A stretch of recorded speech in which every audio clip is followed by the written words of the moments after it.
Well, good afternoon. It's great to be back at Trillium Health Partners with Michelle and her amazing team, and to be back in the beautiful city of Mississauga with Mayor Crombie. And Mayor, I always tell you, I love the people of Mississauga as much as you do. I'm also joined by our Finance Minister, Rod Phillips, our Long-Term Care Minister, Dr. Merrilee Fullerton, and our MPP for Mississauga Lakeshore, Rudy Cozzetto. The team behind me has been working extremely hard to support our frontline healthcare workers and protect our most vulnerable seniors. And as the colder weather arrives, as we fight the second wave of COVID 19, one of my top priorities is the welfare of our long term care residents. COVID 19 has impacted every area of our lives. It has changed absolutely everything. And this virus has shone a light, has shone a spotlight on the deep cracks in our broken long term care system. My friends, we inherited a long term care system that suffered deeply from decades of underinvestment and neglect. COVID 19 exposed this for everyone to see.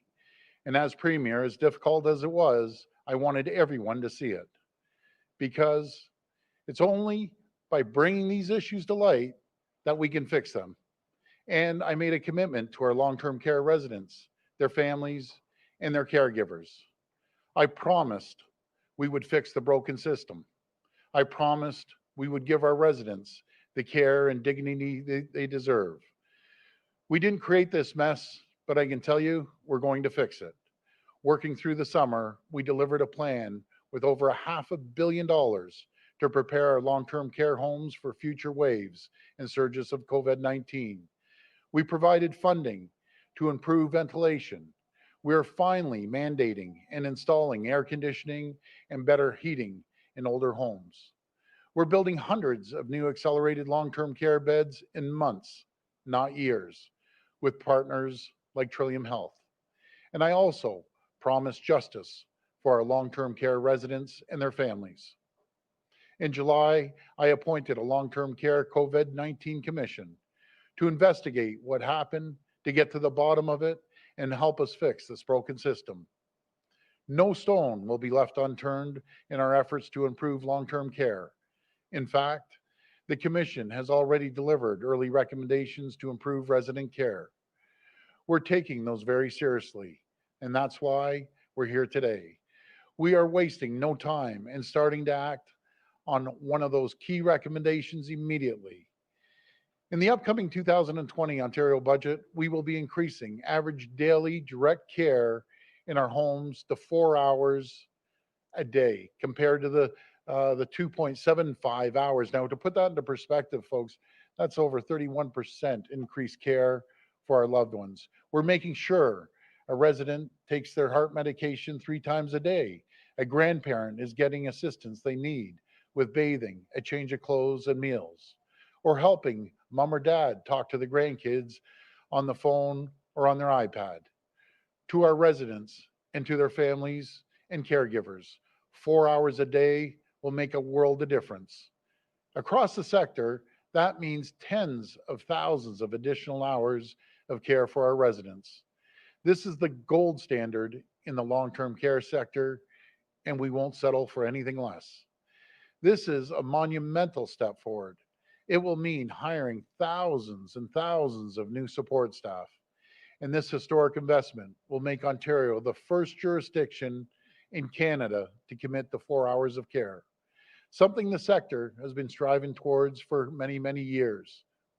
This investment in the dignity and the care of our most vulnerable will make Ontario the leader among Canadian provinces in caring for our long term care residents. And this is something we should all be proud of because how we care for our most vulnerable, how we care for those who cannot care for themselves, it's what defines us as a province, as Canadians. We know such an important change will take time to recruit and train the necessary staff, but we start that work in earnest right now. It's long overdue, but today we're making it right. We are setting an example for others to follow. We are blazing a new trail because our seniors, they built this province, they raised us, They taught us what it means to be Canadian. And with today's historic investment, we're showing them that we will stand by them just as they did for us. Thank you, and God bless the people of Ontario. Now I'll hand it over to Minister Phillips.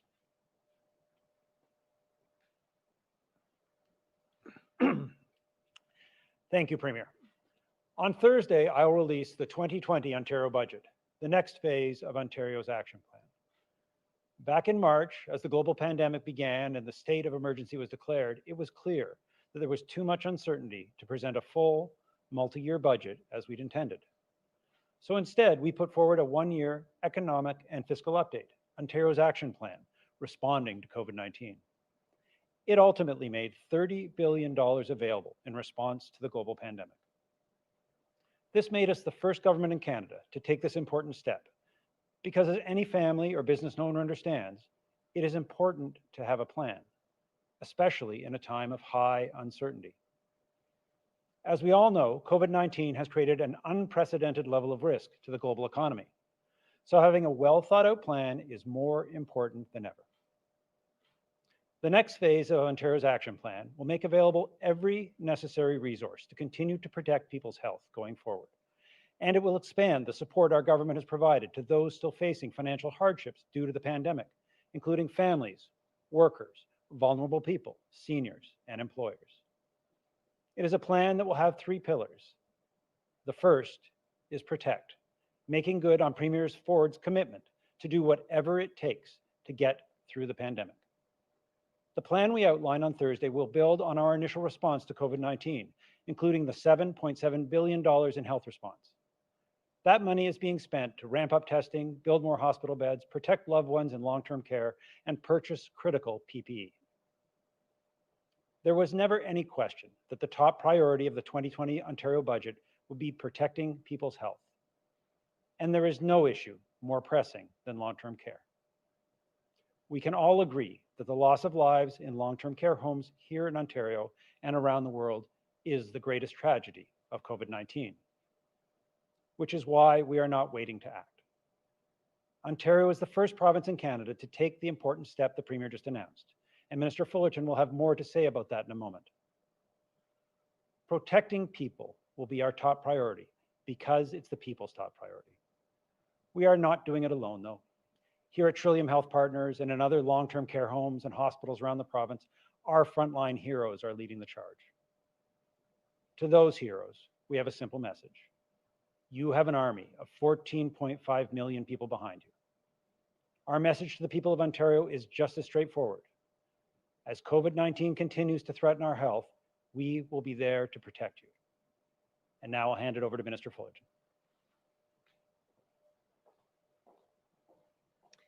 Thank you, Minister Phillips, and good afternoon.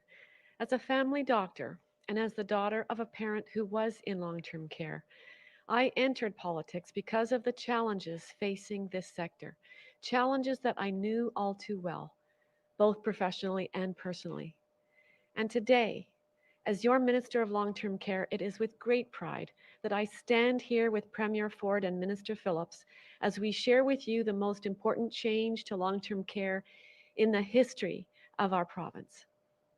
We are delivering on our promise to protect our seniors in long-term care by increasing the average daily direct care to 4 hours a day per resident.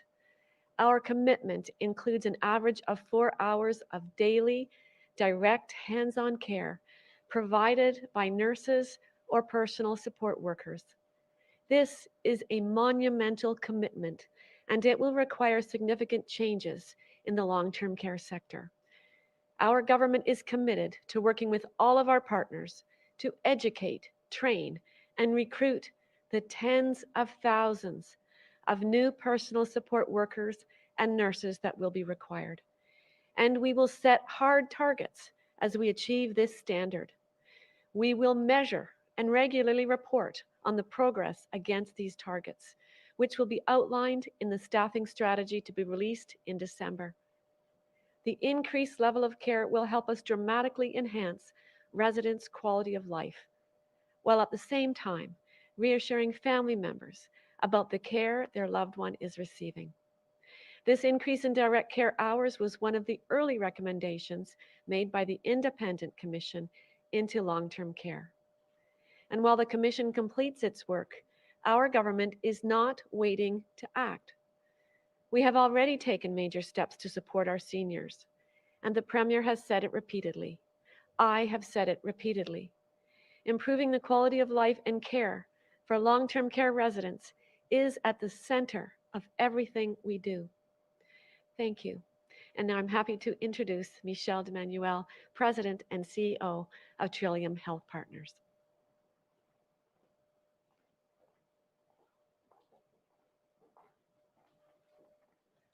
Good afternoon, everyone.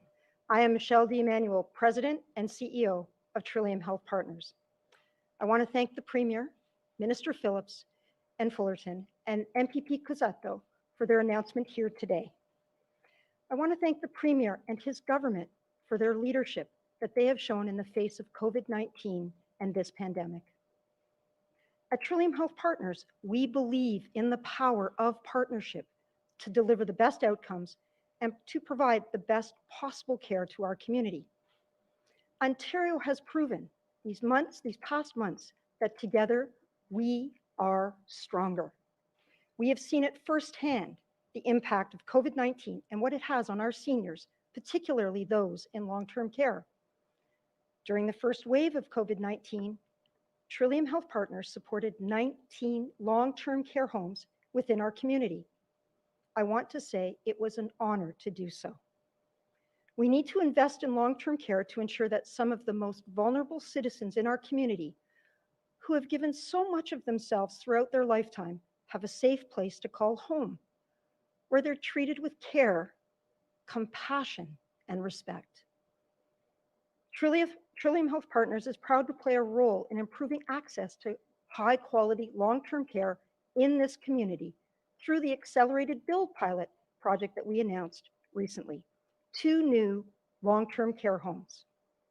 These 2 new 320-bed homes will be located next to a new 10-bed hospice run by Heart Hospice here in our community.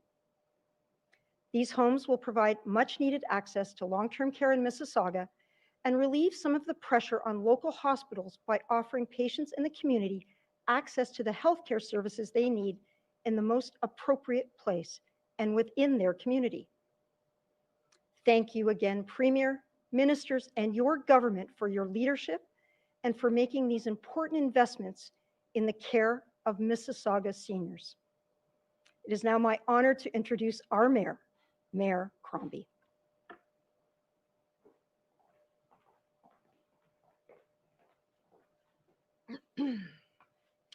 Good afternoon, everyone. I want to first acknowledge Michelle D'Emmanuel and the hard work of everyone here at Trillium Health Partners. Michelle, you are an incredible leader in our community and have been instrumental in building Trillium into the world-class hospital system that it is today. I'd like to say it's always a great day in Mississauga, but even better when I have the opportunity to welcome all of you, Premier, especially you, to our great city for such an important announcement. I want to thank Minister Fullerton and Minister Phillips, Mississauga South Lakeshore MPP Rudy Cuzzato, and of course, Premier Ford, for reaffirming your commitment to improving the overall health and well-being of seniors in our community. This announcement comes at a critical time. Our seniors in long-term care homes have been among the hardest hit by COVID, particularly in the first wave of the pandemic. We have lost members of our community.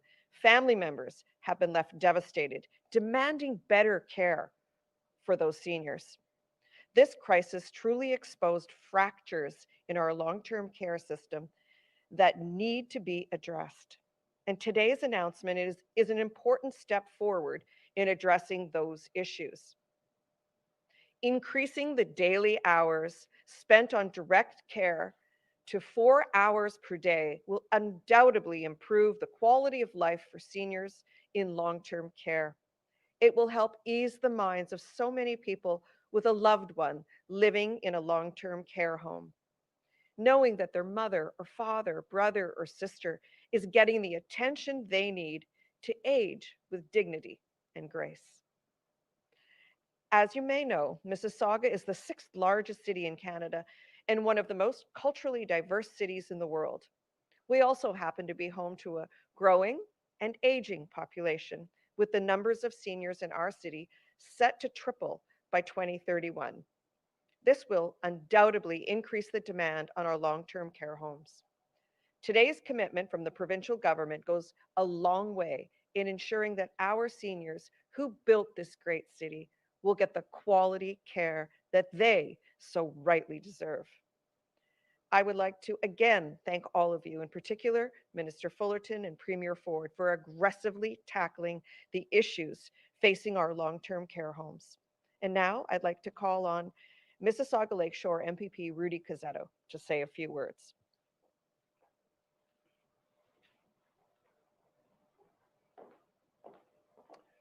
Thank you, Madam Mayor. As the MPP for Mississauga Lakeshore, I'd like to thank Premier Ford, Minister Phillips, and Minister Fullerton for sharing today's wonderful news about increasing the hours of direct care for long-term care residents. I know that Michelle DeManuel and her outstanding staff at the Trillium Health Partners and the Camilla Care Community and long-term care homes across Mississauga have been working incredibly hard and very closely together to ensure the right protocols are in place to protect our most vulnerable seniors and caregivers during the second wave of COVID-19. For that, we owe them a debt of gratitude.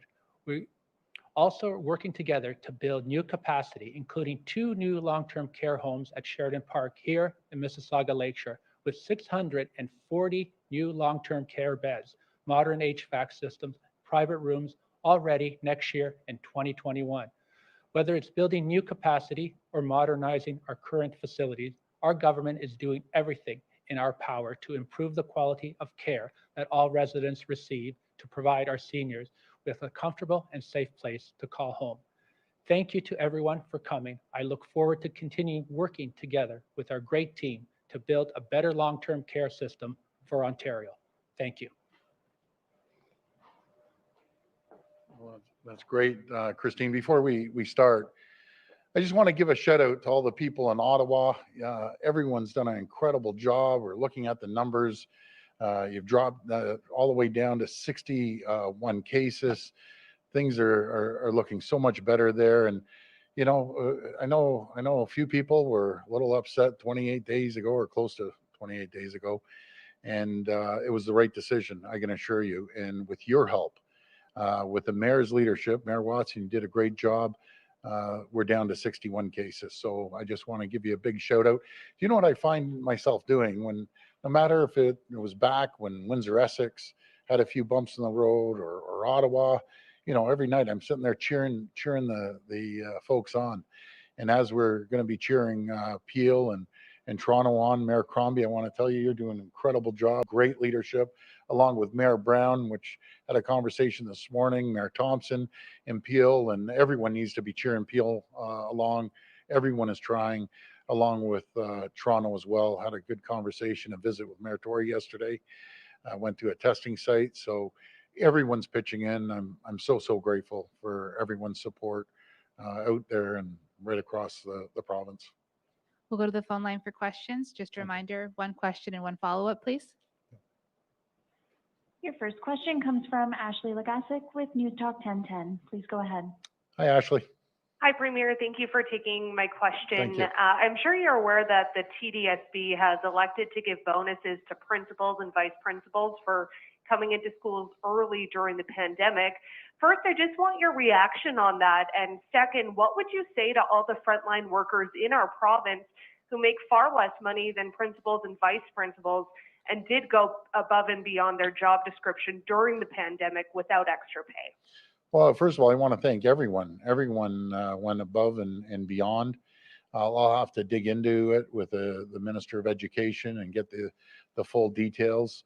But again, everyone's done an incredible job, and I hear what you're saying. But in saying all that, you know, I had an opportunity to visit some schools and talk to the principals and vice principals. They're the ones that are, along with the teachers, of course, and the parents, have made our schools safe. And if there was one thing that's working throughout the whole system, I think a lot of things are working, but it's the schools. They're working, and you have to give credit where credit's due. As for the bonus, I'll have to look into that.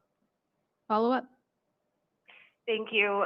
And there are reports that Cabinet will meet this afternoon to review what the health officials have come up with in terms of reopening indoor dining and gyms safely. Is there any portion of the plan you'd be willing to share with us today? And when exactly will you be announcing those details in order to provide time for businesses to prepare? Well, we want to review the plan with our cabinet. I know Dr. Williams is putting the plan in front of us. And again, I'm going to be in full communications with the mayors of all the regions and be in touch with Mayor Crombie, which has been an absolute champion and making sure that they have the support that these restaurants need. I know we talk frequently, and she's advocating big time for restaurants, small business owners, as she should for mayor. But we both agree we have to do it safely, very safely. But we'll be able to review what the health tables brought to us, and we'll make that decision Next question. very soon. Your next question comes from Brian Lilly with the Toronto Sun. Please go ahead. Hi, Brian. Hi, I'd like to hear from both you, Premier, but also Mayor Crombie on this. If Dr. Williams had shown up and said that there were three outbreaks in Ottawa, 2% of all outbreaks, or three outbreaks in Peel, 3% of all outbreaks, if those were the numbers presented to you, would you have said, yes, I think we need to close all restaurants in Ottawa and Peel on October 8th, 9th, when you made the decision? And Mayor Crombie, your thoughts upon seeing the data the last week that showed that there were minimal numbers, and I understand numbers that your own medical officer disputes. Mm-hmm. Well, Brian, first of all, thanks for the question. If we want to really break it down, there's two regions, Peel and Toronto. They represent about 28% of the whole population of Ontario, but represent 62% of the cases. And then you could break Peel down a little further. You could break it down to the 167 cases over in Brampton, and Mayor Brown's been a champion out there. He's working hard, and it's frustrating to any mayor or myself when we see the numbers go up and they work so hard. So again, Brian, I got to rely on our medical officers and the advice that they're giving me. I'm glad what we did in Ottawa. We saw the numbers going down, and that's a real positive thing to see. But again, I have to listen to the health and science, and don't kid yourself for a minute. And you know as well as I do, Brian, because I'm public about it, we have some real deep debates in caucus and in cabinet. And I can assure you, we don't all agree. At the end of the day, we have to make a decision and move forward. So let's see what the health table brings to us today, and hopefully we'll have some better news over the next few days. I'll pass it to Mayor Crombie. Thank you for the question, Brian. So what I would say to that is that we did get advice from Dr. Lowe suggesting that we close down at exactly the right time, notwithstanding the only 3% in restaurants, 3% in gyms. For us, we were seeing an uptick in numbers, and it allowed us to pause, to take that, just step back and look at where the transmission was occurring. And we closed down at the right time to give everybody a breather and say, we need to take this seriously once again, folks. Let's be vigilant. Let's calm things down. We know that there could be a spillover effect, whether it's folks from Toronto coming into Mississauga or Mississauggans going into Milton or York. And as you saw, the Premier saw that that was a potential as well and closed down York. But now that we've taken that pause and we're looking a little more closely at those numbers, we're getting the best advice that we can from our public health officials. And we've analyzed the data, and we're not seeing the transmission transmission occurring in our restaurants, our bars, and our gyms, but we are seeing it from social transmission, from social gatherings, from community gatherings, from kids hanging out, from dinner parties, backyard parties, barbecue, and that is the trade-off. So should we reopen the businesses soon, and I sincerely hope we do so when it's safely, may I add, we'll do so. I know the Premier will do so on the advice of the medical officers of health when it's safe to do so, but that'll have to come at the expense of something else. We'll have to better control and better enforce those social gatherings and those social settings where we are seeing the transmission spreading. I hope that helps, Brian. Thank you. Follow up?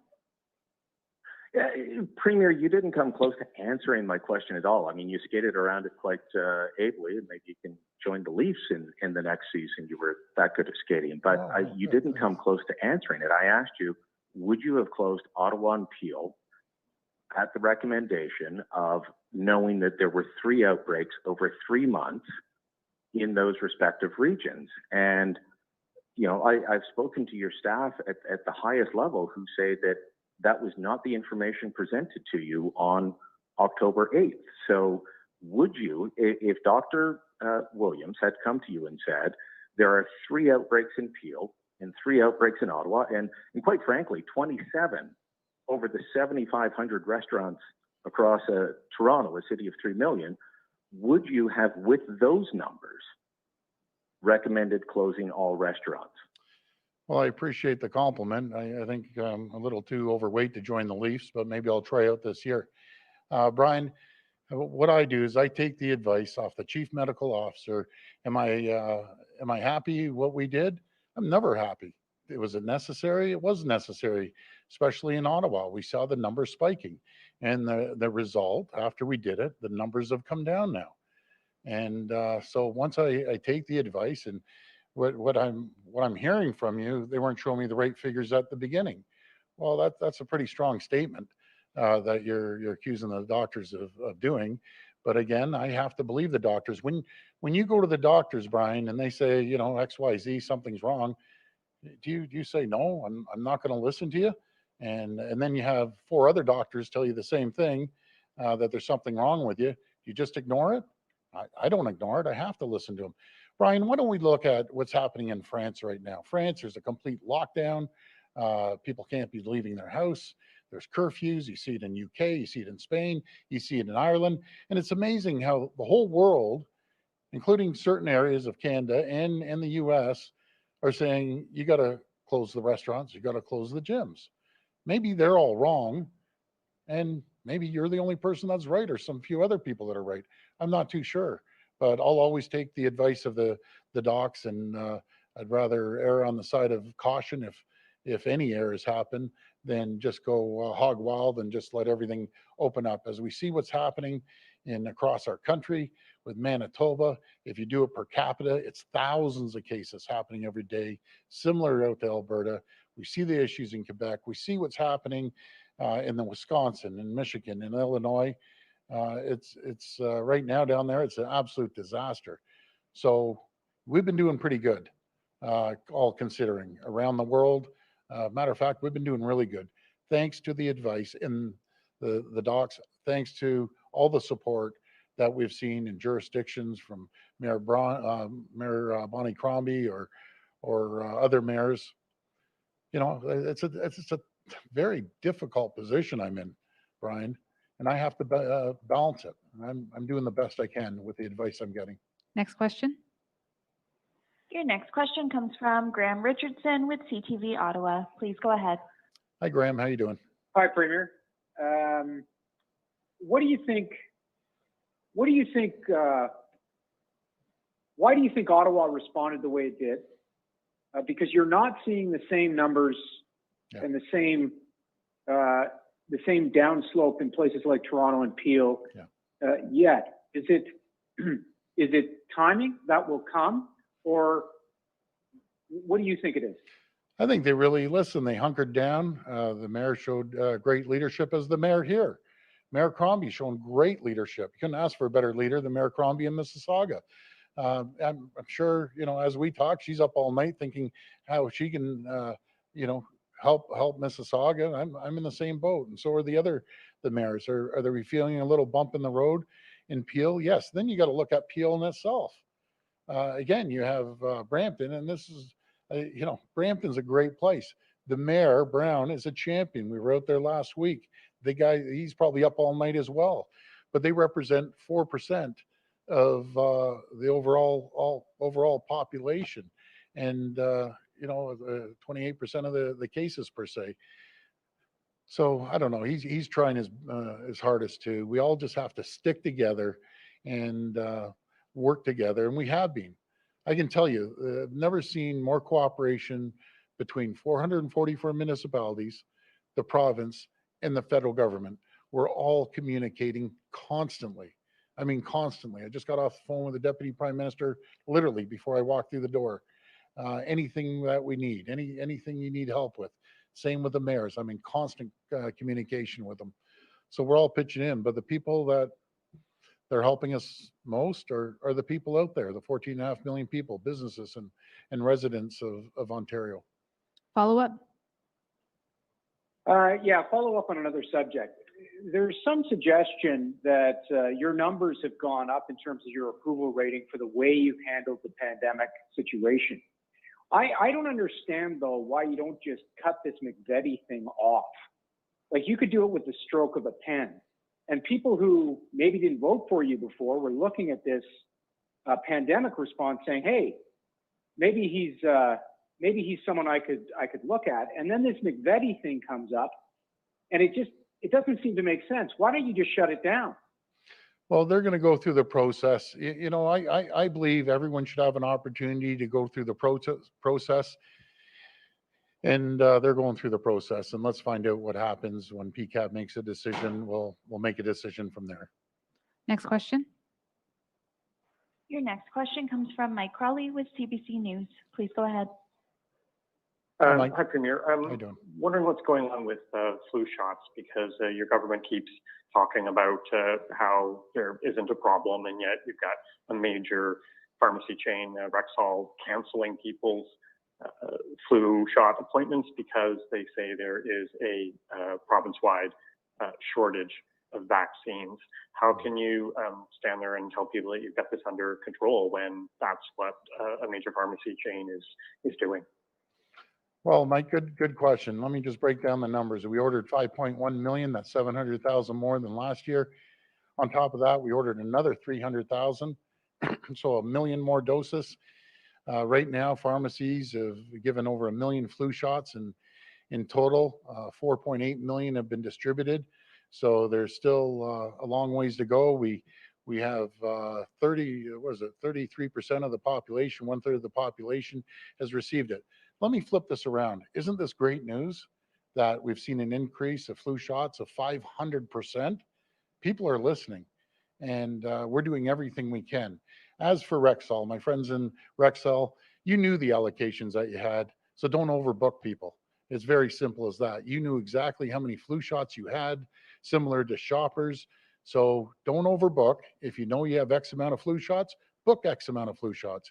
But if you have 100 flu shots, don't book 200 people. You won't have the problem. We're doing everything we can to work with McKesson, which has been a great partner, and Rexall, along with Shoppers and a lot of the other pharmacies.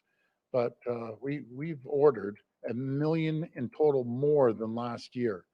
And you have to order them in advance. We ordered them back in last January. So we're doing everything we can to make sure as many people get that vaccination as possible. Follow up? And Premier, given some of the stuff that you just said about what's going on in Europe, in other provinces, and given that Ontario's 7-day average of cases is still on the rise, and also given the report I had out today about how full most of the hospitals are, why would you be considering loosening COVID-19 restrictions at the end of this week? We're taking advice from the health table. Do you know what I love? I have to put a smile on, Mike, because I had Brian tell me, why didn't you open up earlier? And then we got Mike tell me, why are you doing it? So I'm just trying to do a happy balance, folks. I listen to the health. I listen to the folks that have small businesses, and there has to be a happy balance. So I'll take the advice from the health table. We'll see if they're recommending to open up safely again, and we'll go from there.